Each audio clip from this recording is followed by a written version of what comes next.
ये दुनिया पावर के बिना चल ही नहीं सकती। इसलिए जो लोग गरीब हैं वो सिर्फ इसलिए गरीब हैं कि उनको पढ़ाया गया है कि अच्छा इंसान बनो। जो दुनिया है ना, ये जो वर्ल्ड है बहुत ही क्रूएल है। रिस्पेक्ट उसी को करती है जो पावरफुल होता है। हिंदुस्तान में अगर आपके पास पैसा है तो आपकी इज्जत है। आप अगर पावरफुल नहीं हैं तो आपको कोई रिस्पेक्ट कहीं से नहीं मिलने वाला है। जब लोगों को ये लगता है कि आपके पास बहुत पैसा है, तब आपकी बातों की बहुत वैल्यू होती है। अब बेसिक से बेसिक चीजें बोलो, लोग बोले यार वजन है भाई, मतलब क्या बात बोल रहा है। कल एक लड़का मुझसे बोला, सर मैं बहुत दुखी हूँ, मैं कुछ कर नहीं पा रहा हूँ, सिगरेट पी रहा हूँ। मैंने कहा अच्छा क्यों? कहा मेरी गर्लफ्रेंड चली गई। मैंने कहा दूसरी बना ले। अरे सर ऐसे कैसे? मैंने कहा तेरा प्यार अभी तेरे पास है ना? हाँ है, दूसरे को दे दे। तेरा प्यार खत्म हो गया हो तो बात ही खत्म हो गई। वो चले गई, जाना है, वो तुझे मैसेज देके गई कि तू कमजोर आदमी है। ताकतवर आदमी को कौन छोड़ता है? हमेशा कमजोर लोग छोड़े जाते हैं, ताकतवर आदमी को कोई नहीं छोड़ता। ये दिखाई पड़ने वाली चीजें हैं, ये रोने की चीजें हैं, ये दिखाई पड़ती हैं चीजें। यहाँ लव जैसी कोई चीज नहीं। आप जितने ताकतवर हो आपको उतना प्रेम मिलेगा। How do you think people can become powerful?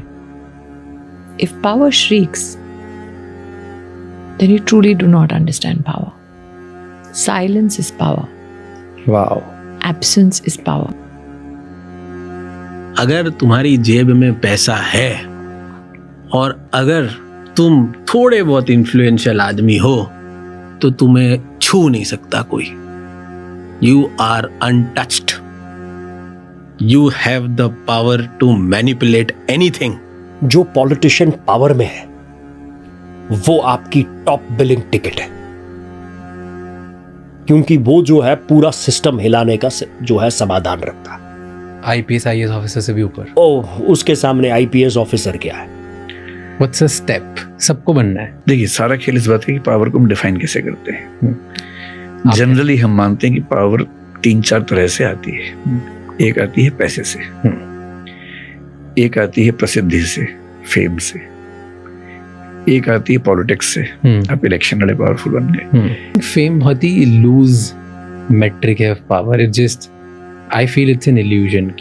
जो दो बहुत इंपॉर्टेंट लेसन से मैंने सीखे कि जब पैसा नहीं होता है क्या होता है। सबसे पहला ना, आपकी बात की ज्यादा वैल्यू नहीं होती।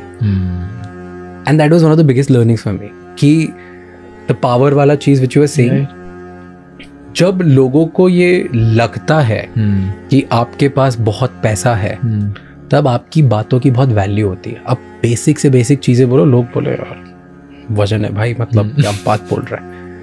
और नहीं है ना पैसा आपकी जेब में, आप बहुत इंटेलिजेंट बातें बोलो तो भी किसी को फर्क नहीं पड़ता।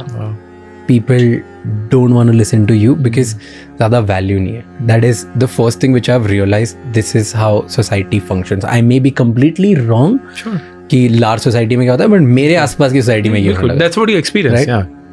एंड देन सेकंड जो मेरे को एक और इम्पॉर्टेंट लेसन लगा कि आई थिंक एटलीस्ट जहाँ से मैं आया हूँ, अगर हर किसी की उस टाइप की सोसाइटी से लोग आए हुए हैं, तो जब पैसा नहीं होता है ना, तब आप बहुत इनसिक्योर हो जाते हो। अब अपना कॉन्फिडेंस लूज कर देते हो। बिकॉज आई सॉ दैट मैं जब किसी रेस्टोरेंट में जा रहा हूँ, मैं एक पढ़ा लिखा अच्छा इंग्लिश में बात करने वाला कॉन्फिडेंट इंसान हूँ, मुझ में ऊपर से नीचे तक कुछ गलत नहीं है। पर मैं जाके एक रेस्टोरेंट में ढंग से ऑर्डर भी नहीं कर रहा था, क्योंकि मुझे डर लगता था कि अगर इसने महंगी चीज़ दे दी तो मैं सामने वाले के सामने ये कैसे बोलूँगा कि हटा दे। राइट? तो ये तो बहुत छोटा एग्जाम्पल है, बट हर जगह मैं दूसरे मुझे लग रहा है कि सामने वाला मुझसे ज़्यादा सक्सेसफुल है, रईस है या ज़्यादा पैसा है, उससे बात कैसे करूँ? मैं अपने में इनसिक्योर हूँ। सामने वाले की अगर बॉडी मुझसे ज़्यादा अच्छा है तो मैं इनसिक्योर हूँ, उसके पास पैसा ज़्यादा अच्छा है तो मैं इनसिक्योर हूँ। I think it makes you insecure when you don't have money. No, at least जितना तुम सोचते हो कि तुम्हारे पास होना चाहिए, अगर उतना नहीं होता है तुम बहुत इनसिक्योर होते हो। That's what my learning was.